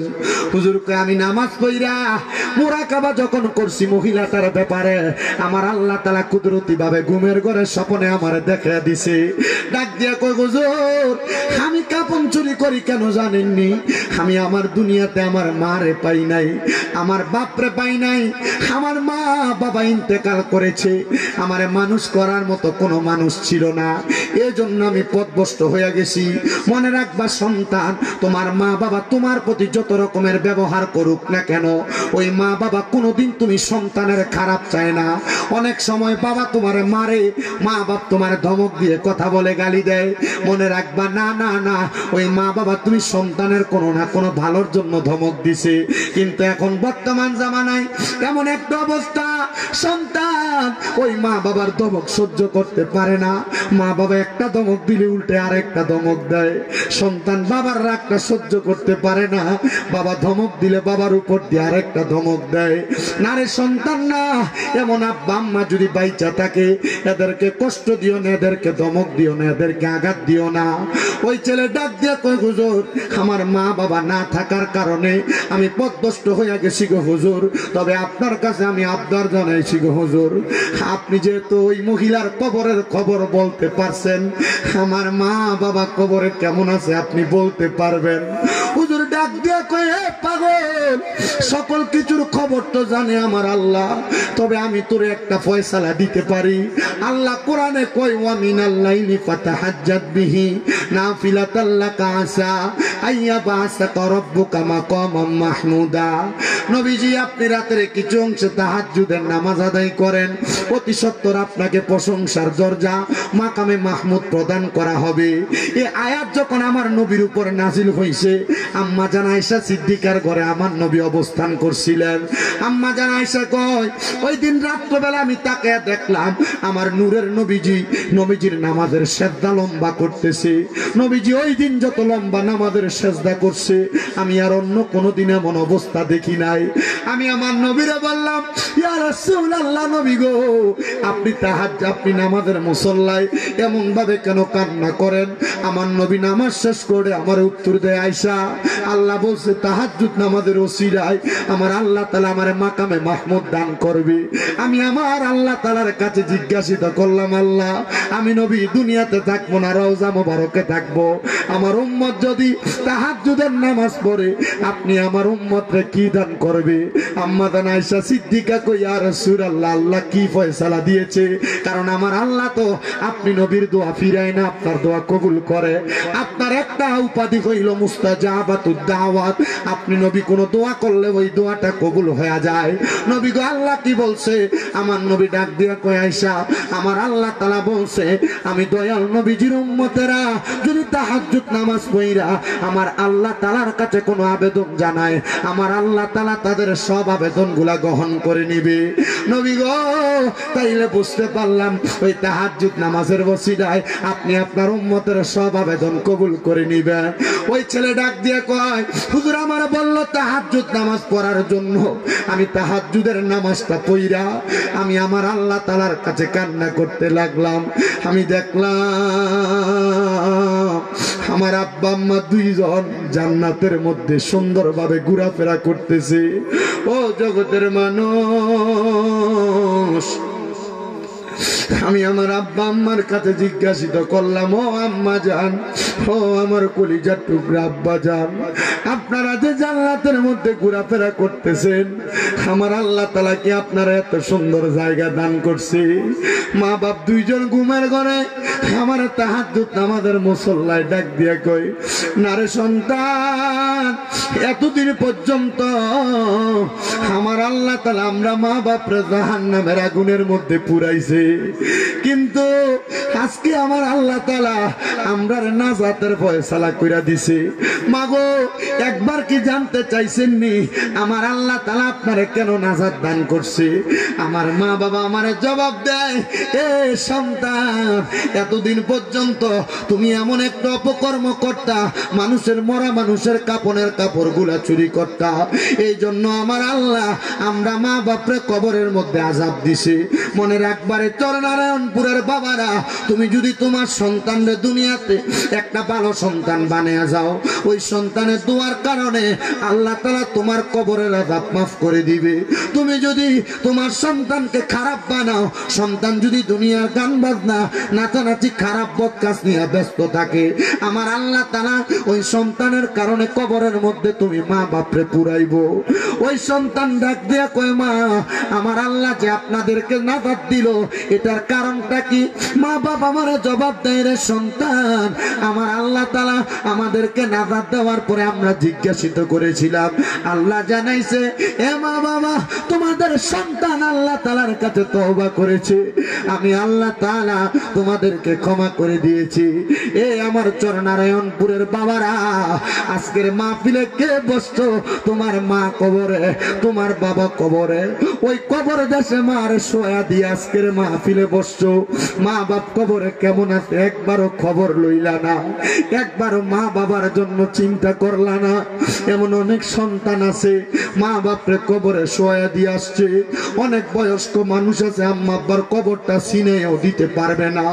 ও বাবা, অনেক সন্তান আছে দুই ঈদের সময় মা বাবার কবর জিয়ারত করে আর আম্মা আব্বার কবরের সামনে যায় না।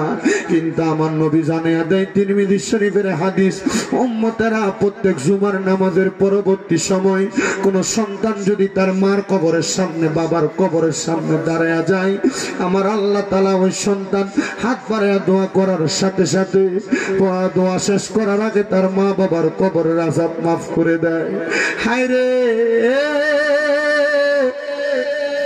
কে জানে চরনারায়ণপুরের মাহফিলে বসে গেছে পর্দার অন্তরালের মায়েরা, আজকের মাহফিলের বাবারা, তোমাদের মা কবরে, তোমাদের বাবা কবরে। সন্তান, একটু পরে আখিরি মুনাজাত হবে, তোমার মায়ের জন্য তোমার বাবার জন্য খাস করে দোয়া করা হবে। কিন্তু অনেক সন্তান ওই মা বাবা বেঁচে আছে এদেরকে নির্দিষ্ট পরিমাণ সম্মান করতে পারে না, ভাইয়ে ভাইয়ে দ্বন্দ্ব কইরা ঝগড়া কইরা ওই মা বাপরে জুদা কইরা দেয়, মা বাপরে আলাদা কইরা দেয়। এ সন্তান, তোমার বউ তোমার বলছে তোমরা দুই তিন ভাই, তুমি একা কেন খাওয়াইতা?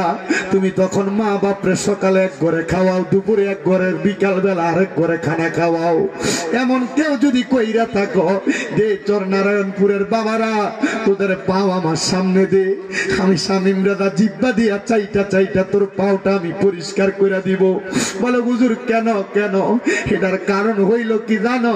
ওই মা বাবার মনে কষ্ট দিয়া ব্রাহ্মণবাড়িয়া জেলার সবচেয়ে বড় হুজুর আইনা ওয়াজ করাইবা, এই ওয়াজ দিয়া কোনো লাভ হবে না। ও আব্বা,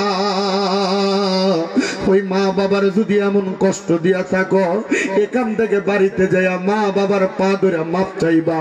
বলে হুজুর আমার মা আমারে বড় কষ্ট করে মানুষ করছে, সন্তান বুইলা গেছে ওই কষ্টের কথা। আব্বা কোনো দামি খাবার খায় নাই, ঈদের দিনে পুরান জামা কাপড় পরে ঈদগাহে যাইতো। কি গো আব্বা, আপনি যে নতুন জামা কাপড় কিনছেন না? আব্বা অভাবের কথা বলতো না, তোমারে কিনা দিছে। আব্বা বলতো এখন কি আর আমার ঈদের নতুন জামা কাপড় পরার বয়স আসেনি? আরে ও সন্তান, তোমার আব্বা জান আজকে অন্ধকার কবরে, একবারও তো চিন্তা করলা না আব্বা জান যে অন্ধকার কবরে, ওই আব্বা জান রে কবরের মধ্যে রাইখা দিয়ে আজকে দুনিয়াতে আসলাম মাহফিলে। তোমার ব্যাংকে টাকার অভাব নাই, পয়সার অভাব নাই, কিন্তু তোমার আব্বা জান রে তুমি 500 টাকা দিয়ে কিনে একটা লুঙ্গি পরাইতে পারো না। সন্তান তোমার কাছে আবদার জানাই, তুমি তোমার মা বাবার জন্য দোয়া চাও। বলে হ্যাঁ হুজুর, মা বাবার জন্য দোয়া চাই, কি হবে তোমার টাকা দিয়া যদি তুমি তোমার মা বাপরে দুনিয়াতে কোনো আনন্দ দিতে না পারো? ও সন্তানের দলের আজকের মাহফিলে কে বসতো? তোমার মা নিজে না খাইয়া তোমারে খাওয়াইছে। সকালবেলা পান্তা ভাত গুলা মা ঠিক মতো খায় নাই, রাইকা দিছে আমার পুতের ওইদে দিয়ে আইলে পুতরা ঠান্ডা ভাত খাইলে আমার পুতের কলিজা ঠান্ডা হইব। আজকে ওই মা কবরে, সন্তান আব্বা আম্মা পুরান জামা কাপড় পরছে, এখন তোমার কাছে লাখ লাখ টাকা, ওই আব্বা আম্মারে তুমি তোমার টাকা পয়সা থেকে একটু প্রশান্তি দিতে পারো না। এ সন্তান, আজকের মাহফিল কবুল হবে কি হবে না এটার গ্যারান্টি আমি তোমাদেরকে দিতে পারবো না। তবে একটা কথা মনে রাখবা, আজকে মাহফিলের পরে আগামীকালকে দোকানে যদি দেখো কেউ পয়সা বলে হ্যাঁ ওয়াজ করার পরে আমার ফুতে বাড়িতে যে আমার পায়ে ধরে মাপ চাইছে, মনে করবা ওয়াজদার মাহফিলটা কবুল হয়ে গেছে। কেন কেন কেন রে সন্তান জানো? ওই মা বাবা যদি তোমারে মাফ না করে আমার আল্লাহ তোমারে মাফ করবে না। ওই মা বাবা যদি তোমারে মাফ না করে আমার আল্লাহ তোমারে মাফ করবে না। ওই মা বাবার মনে কষ্ট দিয়া মাহফিলে বসছো, তোমার মতো শ্রোতার আমার দরকার নাই। তোমার কত টাকা দিয়া গেছে, কত জায়গা সম্পদ দিয়া গেছে, আজকে তোমার মা কবরে, তোমার বাবা কবরে, ওই আম্মা আব্বা তো তোমার কাছে এক টাকাও চায় না।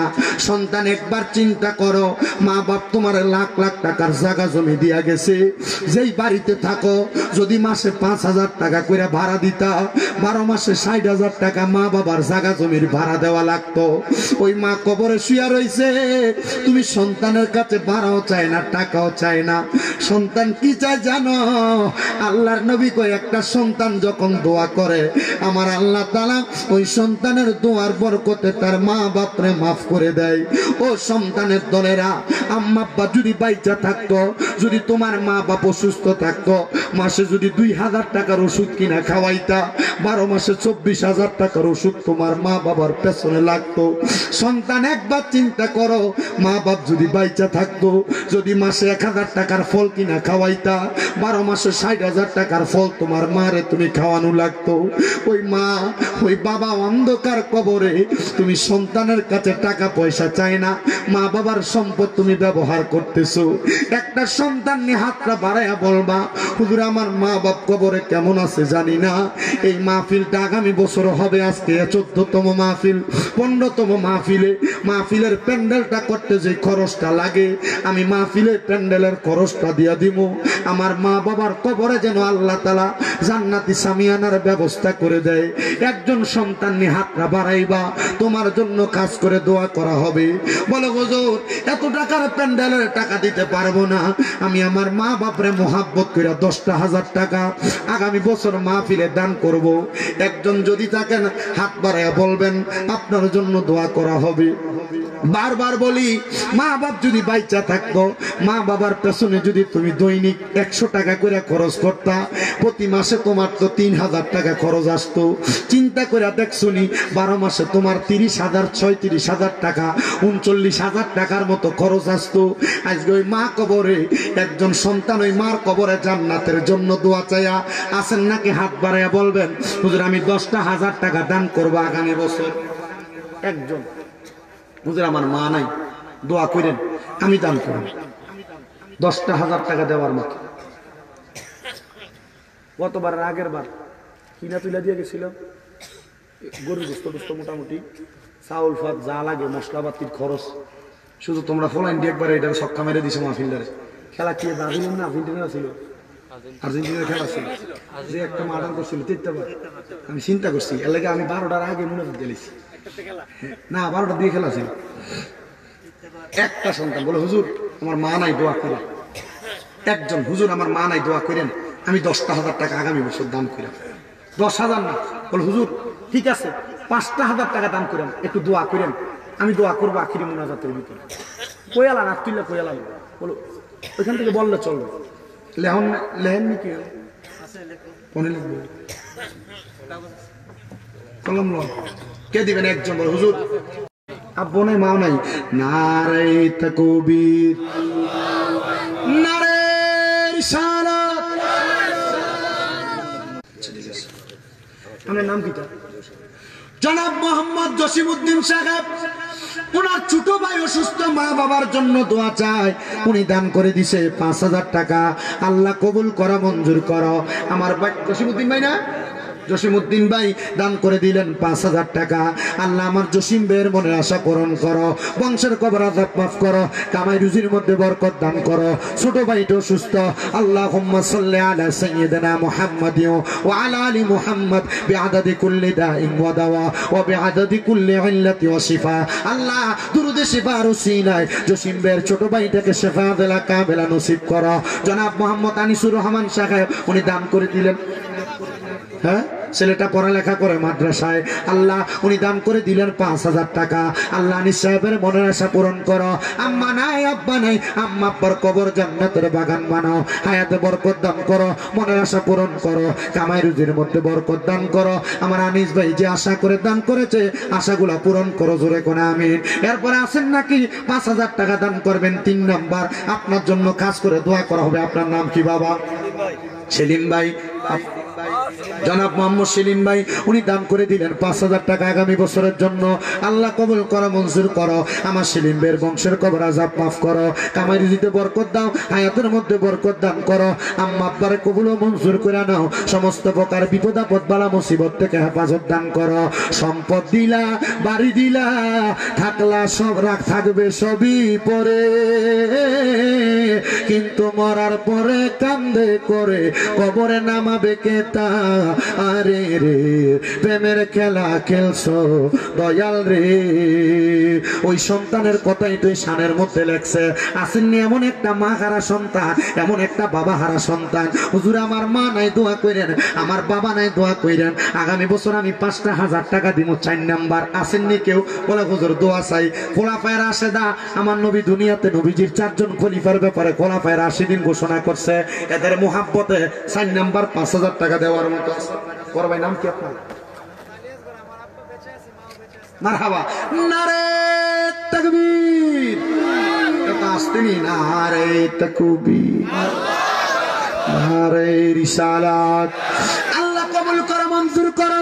জনাব মোহাম্মদ আলী আসগর ভাই, মাও বেঁচে আছে, বাবাও বেঁচে আছে, আম্মা আব্বার জন্য দোয়া চাই, দান করলো 5,000 টাকা। আল্লাহ আমার আলী আসগর ভাইটাকে আহলে বায়াতের সদস্য ইমাম হুসাইনে পাকের কলিজার টুকরা সন্তান হযরত আলী আসগরের সাথে কবুল ও মঞ্জুর করে নাও। যে আশা করে দান করছে আশা পূরণ। চিনেননি আলী আসগর ভাই? সিদ্দিক মিয়ার নাম লেখা, ওনার আব্বার নাম লেখা।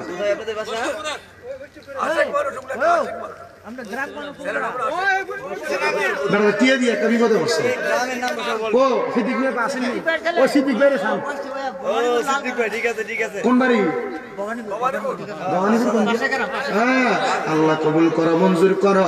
জনাব মোহাম্মদ সিদ্দিক মিয়ার ছেলে, উনি দান করে দিয়েছেন 5,000 টাকা। আল্লাহ কবুল মঞ্জুর করো, বংশের কবর আযাব মাফ করো, কামাই রুজিতে বরকত দাও, হায়াতের মধ্যে বরকত দাও, মনের নেক নেক আশাগুলা পূরণ করো। ও মানবাই পাকিতে পাঞ্জাতন, নিরাকারে নিরঞ্জন, এক বস্তুতে 2 রকম বুঝায়। শরীয়তের সতেক নাম, তরিকতের নাই মোকাম, হাকিকত বুঝিলে মারফত পাইরে মনে পাগলা মনোরাই। ও তুই ডুব দিলি না পাকে দরিয়ায়, পাক পাঞ্জাতনের মোহাব্বতে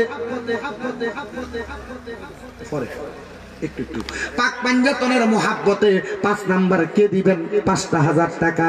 আসেন নাকি একজন? বলে হুজুরে আহলে বায়াতের মোহাব্বতে আগামী বছর আমি 5,000 টাকা দিব। কে দিবেন 5,000? 5 নাম্বারে হাত তোলেন একজন। 5,000 টাকা দিবে পাক পাঞ্জাতন আহলে বায়াতের মোহাব্বতে।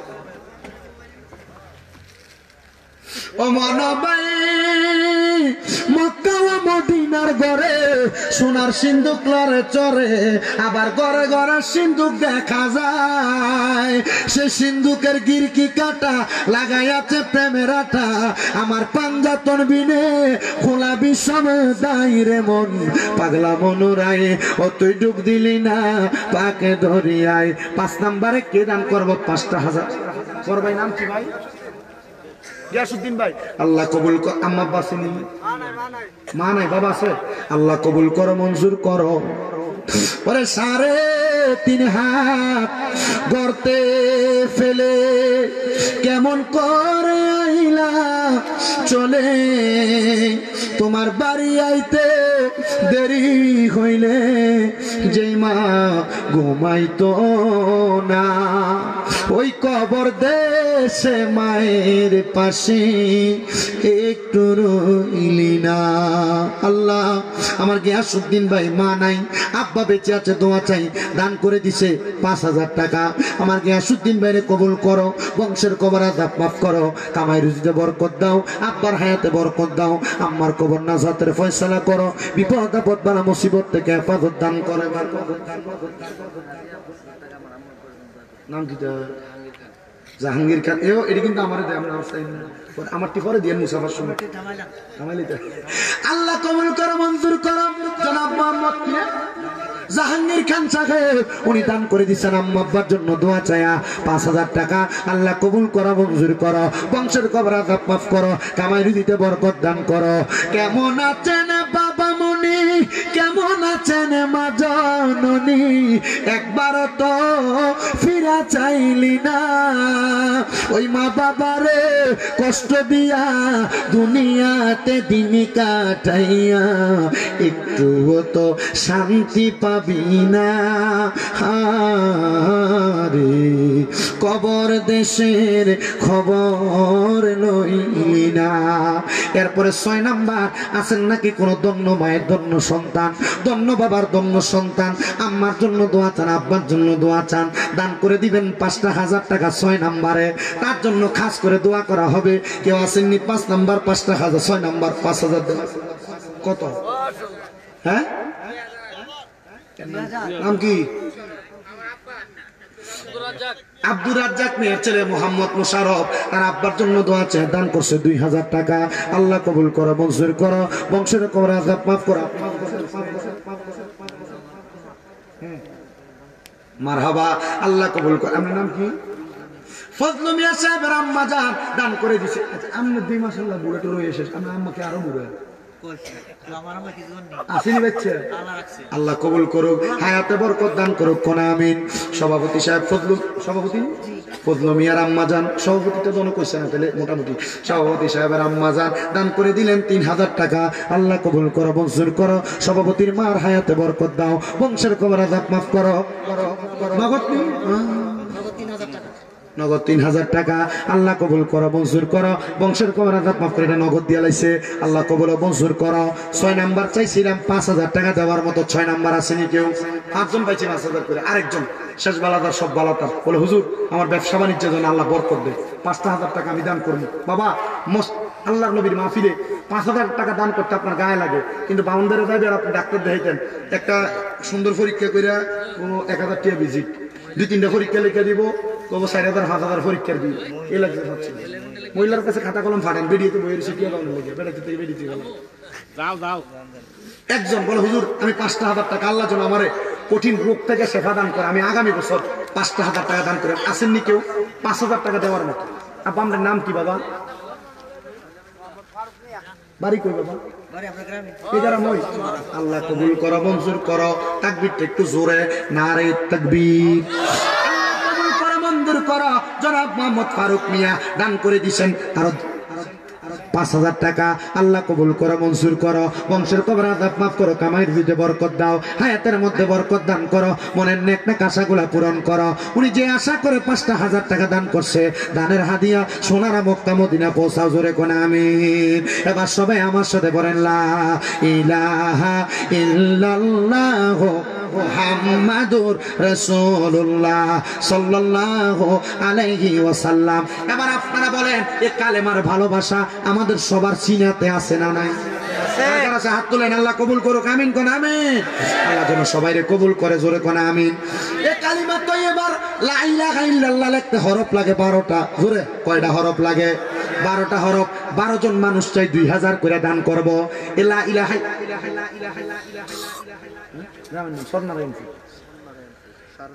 বলে হুজুর একজন না 10:30 না আমি 10:40 মিনিট দিচ্ছি 2000 নাম কি মোহাম্মদ জুয়েল মিয়া বাড়ি কই দুর্গানগর বাড়ি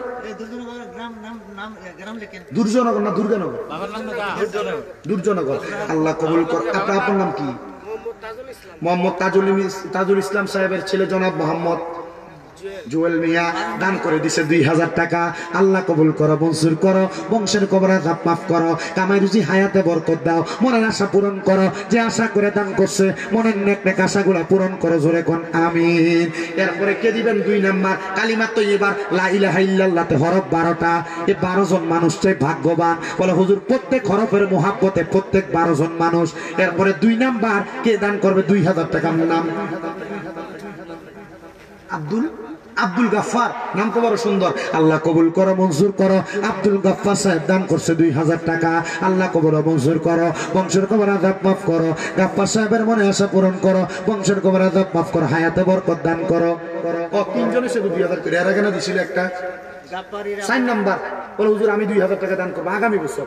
কি আছে বইয়ের নাম নেই। এরপর 4 নাম্বার বলে হুজুর আমি দোয়া চাই, আমার জন্য কাজ করে দোয়া করবেন, আমি দান করবো আগামী বছর 2000 টাকা। কেউ আছেন?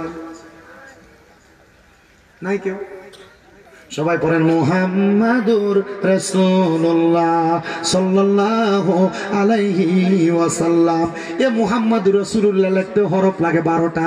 2000 পারেন নাই, 5000 পারেন নাই, 10000 পারেন নাই, বলে হুজুর 1000 টাকা দান করব। 12 জন মানুষ চাই, 1000 করে দান করব আগামী বছর। 1 নাম্বার কে দান করবে 1000 টাকা? আপনার নাম কি? ইয়াসিন মিয়া। বাড়ি কো? সন্নারায়ণপুর। নগদ দিয়ে নেবেন নাকি? আচ্ছা, আল্লাহ কবুল করো, মঞ্জুর করো। ইয়াসিন মিয়া দান করে দিছে 1000 টাকা। ইয়াসিন মিয়ার মনে আশা পূরণ করো, বংশের কবর আযাব মাফ করো, হায়াতে বরকত দাও। আমার এটি নামার সময় দিও বা অন দিলে পরে একটা হাদিয়া যদি কম দেয় তো আমি এমনি তো পাইছেন হাদিয়া না দিত না, দুলা হয়ে আছে না লাগে। আমি কইলাম আজকে তো মাহফিল যে এলাকা অনেকে বনির জামাই দাওয়াত দিছে, আবার দুলাভাইয়ের দাওয়াত দিছে, জিয়া জামাইয়ের দাওয়াত দেন না, দেশি মুরগা কাটতে খাবাইয়া বড় হতো রাখছে, মাহফিলে হয় না। আর আমরা যে মাহফিল আমরা একটু নিচে খেটতে দিতেন, এর ভিতরে তো মানুষ বইয়া রয়েছে, আমরা যে ভিড়ছে না হাজার কপালের ভাই গতকাল না নিচে খেটতে দিবেন বাড়ি করিয়া, এরপরে বইতে দিবেন মানুষের, মানুষের কষ্ট হয়। ইনশাল্লাহ সামনের দিকে খেটতে দিয়ে মানুষ একটু আরাম করে বইতে। আচ্ছা, এরপরে বলে হুজুর আমি 2 নাম্বার 1000 টাকা দান করবো আগামী বছর। 12 জন মানুষ চাই। বাবা আপনি 1000 টাকা মাহফিলে দিতে আপনার কষ্ট হয়, দেখবেন ডাক্তারের কাছে গেছেন, ইন্দি একটা গুতা লাগছে, একটা ফোড়া ফোড়া মানে 1000 টিয়া তাকবীরে তো আসতে দিলে বেটা টিয়া কমাই নেবো। নারে রিসালাত। আল্লাহ কবুল করো, মঞ্জুর করো। ভবানীপুরের রাসেল ভাই দান করে দিয়েছেন 1000 টাকা। জোরে কোন মারহাবা। আল্লাহ কবুল ও মঞ্জুর করো। ভবানীপুরের রাসেল ভাইয়ের মনে আশা পূরণ করো, বংশের কবর আযাব মাফ করো, কামাই রুজি হায়াতের মধ্যে বরকত দান করো। আপনার নাম কি রাসেল ভাই? শাহ আলম সাহেব। এরপরে 2 নাম্বার 1000 টাকা দান করার মতো কয়েকজন চাই, বলে হুজুর আমি দান করবো 1000। আপনার নাম কি? আলম চৌধুরী সাহেব দান করে দিয়েছেন 1000 টাকা। আল্লাহ কবুল করো, মঞ্জুর করো। আলম চৌধুরী সাহেবের মনে আশা পূরণ করো, বংশের কবর আযাব মাফ করো। মারহাবা। বাসির মিয়া দান করে দিয়েছেন 1000 টাকা। বাড়িকু সন্নারায়ণপুর। আল্লাহ কবুল করো, মঞ্জুর করো। সন্নারায়ণপুর নিবাসী বাসির মিয়া দান করছে 1000 টাকা। আল্লাহ বংশের কবর আযাব মাফ করো, কামাই রুজি হায়াতে বরকত দান করো, মনে আশা পূরণ করো। এরপরে 1000 কয়েকজন জোয়ান ফলা ভাই আমরা মোবাইলে এমবি বললাম 599 টাকা 600 টাকা শেষ। 1 মাসের এমবি টাকা এনে আপনার 1000 টাকা লাগিয়ে যাবে। আল্লাহ নবীর মাহফিলে দান করবেন, বলে হুজুর আমার পড়ালেখায় বরকত হবে, ব্যবসা বাণিজ্যে বরকত হবে, কামাই রুজিতে বরকত হবে, হুজুর আমার চাকরির ব্যবস্থা হবে, আমি 1000 টাকা। ইলিয়াস ভাই বাড়ি কোট ভবানীপুরের ইলিয়াস ভাই দান করে দিচ্ছেন 1000 টাকা। আল্লাহ কবুল করো, মঞ্জুর করো, বংশের কবর আযাব মাফ করো, হায়াতের মধ্যে বরকত দান করো, মনের নেক নেক আশা পূরণ করো। এরপরে 1000 করে কয়েকজন শর্টকাট। বাবারে 1000 কিটা মানে আপনি এতক্ষণ বই আসিলেন একটু আমরা চাইছেন যে মানুষ কি দেয় আপনাদের। নামটা কি বড় ভাইয়ের? কি ভাই? বিলাল ভাই। নারে তাকবীর ও শিলানি দিলে বন্ধু দেন। নারে রিসালাত। জনাব মোহাম্মদ বিলাল ভাই দান করছে 10,000 টাকা। জোরে বলি মারহাবা। আল্লাহ কবুল কর। আমার বসেন আম্মা নাই, আব্বা নাই, আম্মায় আব্বা চইলা গেছে। আল্লাহ যারার ফালাইয়া তারার রাই খাগো গেছে কান্দিবার লাগিয়া। আল্লাহ কবুল করো, মঞ্জুর করো। আমার বিল্লাল ভাই দান করে দিয়েছেন 10,000 টাকা। বংশের কবর আযাব মাফ করো, কামাই রুজি হায়াতের মধ্যে বরকত দান করো, মনের নেক নেক আশা পূরণ করো। আল্লাহ মক্কার মদিনা না দেখাইয়া মরণের ডাক দিও না কোন আমি। এরপরে 1000 দেওয়ার মতো বড় ভাই নাম কি? মনির ভাই বাড়ি কোট?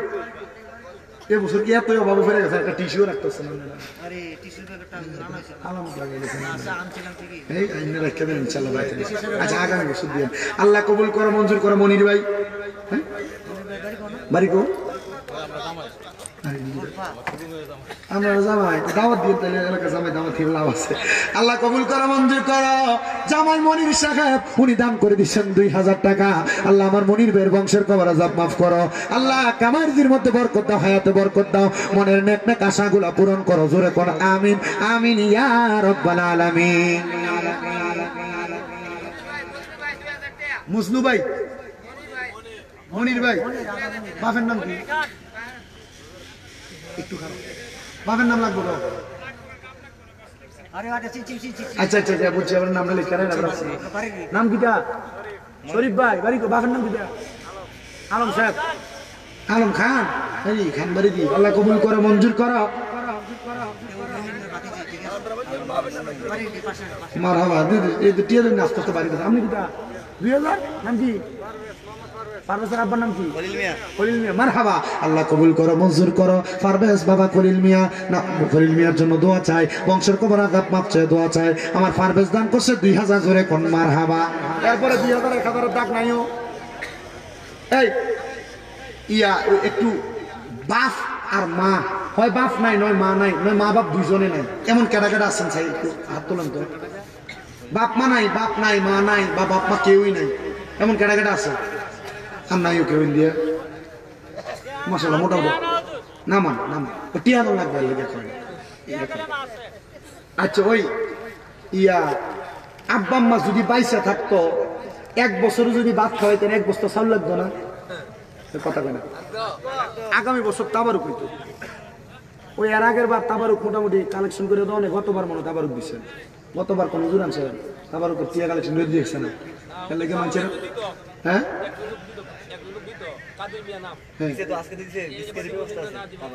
আজকে বিস্কিট তাবারুক আছে তাহলে বিস্কুটের কি না বিরিয়ানি লাগবে সুন্নিরার মাফিন নাই আল্লাহ কবুল করো আমিন কোন এই আস্তে আস্তে আমিন কর আর জোরে কোন আমিন কাদির মেয়ে কে বসে বিরিয়ানি দিছে না আচ্ছা থাক ওই 1 বস্তা চাউল দিবেন বলো হুজুর মা বাপ বাচ্চা থাকলে মা বাপরে খাওয়াইতাম হুজুর আগামী বছর তাবারুক হইব আমি আমার আম্মা বারে যেটা খাওয়াইতাম এই তাবারুকের চাউলটা আমি মাহফিলে দিয়ে দেব কে দিব আগামী বছর 1 বস্তা চাউল বলো হুজুর আমার আম্মার লেগে দোয়া করেন আব্বার জন্য দোয়া করেন 50 কেজি হলে 1 বস্তা চাউল দিচ্ছেন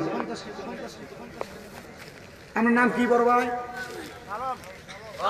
সালামের বাড়ি কো নারায়ণপুর আম্মা বাসিনি আম্মা নাই আব্বা নাই কত আদর করছেন আব্বা আম্মা দুধ কলা খাওয়াইয়া এখন কেমনে শুইয়া গড়াইছেন কবরে যাইয়া আল্লাহ কবুল করো মঞ্জুর করো আমার সালম ভাইয়ের আব্বা আম্মার জন্য দোয়া চাইয়া আগামী বছর তাবারুকের জন্য 50 কেজি 1 বস্তা চাউল দিব আল্লাহ আমার সালম ভাইয়ের বংশের কবর আযাব মাফ করো কামাই রুজি ব্যবসা বাণিজ্যের মধ্যে বরকত দাও হায়াতের মধ্যে বরকত দাও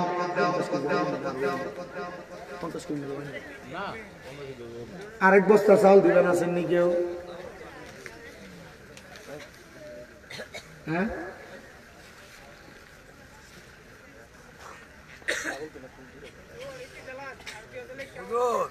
আমার মাসাকিন হাবেশা দিবে 1000 টাকা 10 কেজি চাল দিব মাসাকিন কোন হাবেশা আমি কি গতবার আগের বার আসিলেন মাদ্রাসা দিছে মারহাবা মারহাবা কোন আর জোরে কোন মারহাবা হাবেশা হুজুর নাম কি আবু মাসাকিন হাবিবি আবু মাসাকিন মা কি সুন্দর নাম আল্লাহ কবুল করো আবু মাসাকিন হাবিবি আল্লাহ কবুল করো মঞ্জুর করো আমি আপনার মাঝে মাঝে কিন্তু আইতে বলা দেখি রাত্রে আইসি তো মাঝে মাঝে দিই আল্লাহ কবুল করো মঞ্জুর করো আবু মাসাকিন হাবিবি সাহেব উনি 1000 টাকা লগে 10 কেজি চাউল আল্লাহ কবুল করো মঞ্জুর করো আল্লাহ বংশের কবর আযাব মাফ করো আমি গুনাহগার মানুষ আমার দোয়া কি কবুল করবে আল্লাহ জানি না তবে আল্লাহ তারা মাদ্রাসা চালায় আল্লাহ এদের ওসিলায় ছাত্রদের ওসিলায় কোরআনের মহাব্বতে এদের মনের নেক নেক আশা পূরণ করেন জোরে কোন আমিন এরপরে কে দান করবে আরেক বস্তা চাউল দিব আগামী বছরের জন্য বড় ভাই নাম কি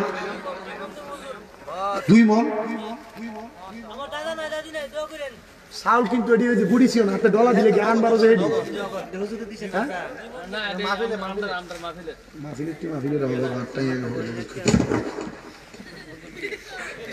আমার নাম কি বড় ভাই হ্যাঁ শাবলু ভাই আপনি ইয়া আর 20 কেজি ভাই রাখছেন কার 2 মন দইছে 80 কেজি বস্তাটা তাই 50 কেজি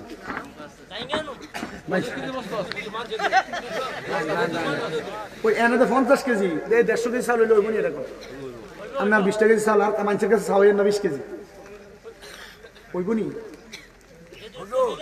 আচ্ছা যদ্দু তৌফিক তুই আলহামদুলিল্লাহ জোরে কোন মারহাবা আল্লাহ কবুল করো মঞ্জুর করো ভাই নাম নাকি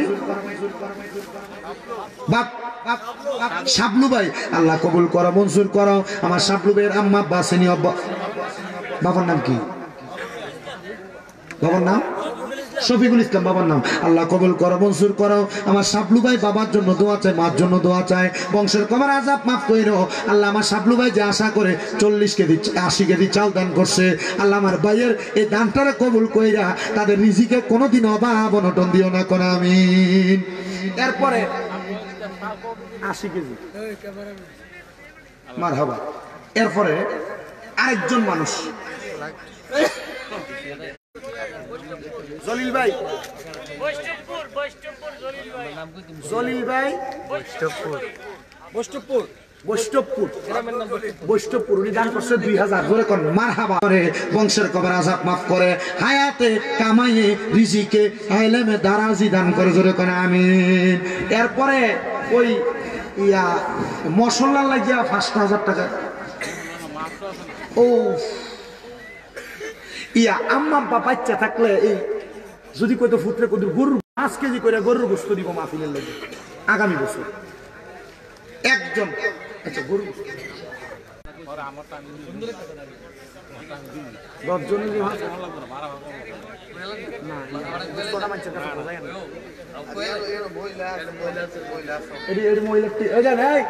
আলহামদুলিল্লাহ এই যে দেখেন হাসিমের মেয়ে উনি দান করছে 2000 জোরে কোন মারহাবা জনাব নাসিব 2000 মফিজ মিয়া 2000 বিল্লাল মামার বোন 5000 জোরে কোন মারহাবা ওই তো গরু গোশত হয়ে গেছে নারে তাকবীর খলিল মিয়ার বউ দান করছে 2000 টাকা জোরে কোন মারহাবা আল্লাহ কবুল করো সেন্টু মিয়ার বউ দিছে 500 টাকা কালিমুলের মেয়ে দান করছে 1000 টাকা রেকত আলী উনি দান করছে 5000 টাকা দুর্জনগর বাড়ি হানিফ মিয়া 2000 টাকা ওসমান মিয়া 1000 আলিমুলের মেয়ে মিনা দান করছে আরো 1000 জাহাঙ্গীরের শালি দান করছে 2000 ওমা গো মাহফিলের শালিরে দামত দিন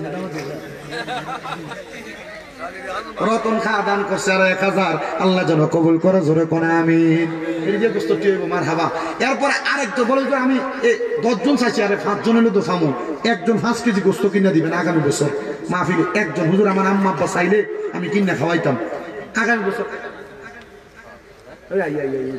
দিব ও নগদ দিন কেডা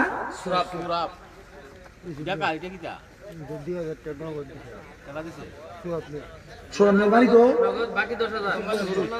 ওই গরু গোস্ত খাই নিছি নারে তাকবীর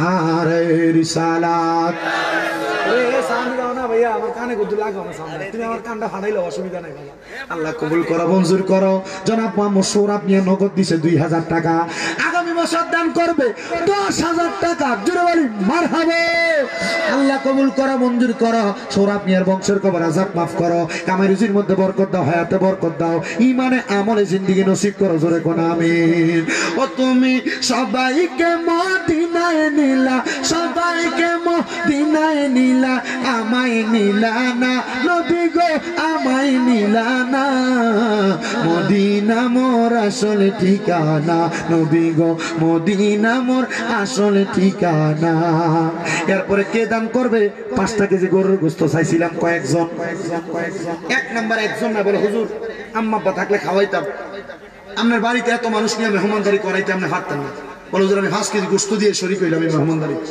কে দিব আগামী বছর 5000 টাকা সরি 5 কেজি গরুর গোশত নাই ওকে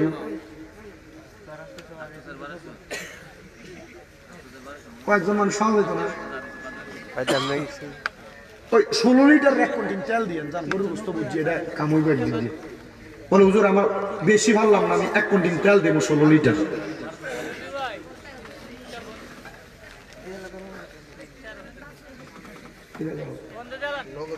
বন্ধ দিত আল্লাহ যেন কবুল করে কোন আমিন ইয়া নবী সালাম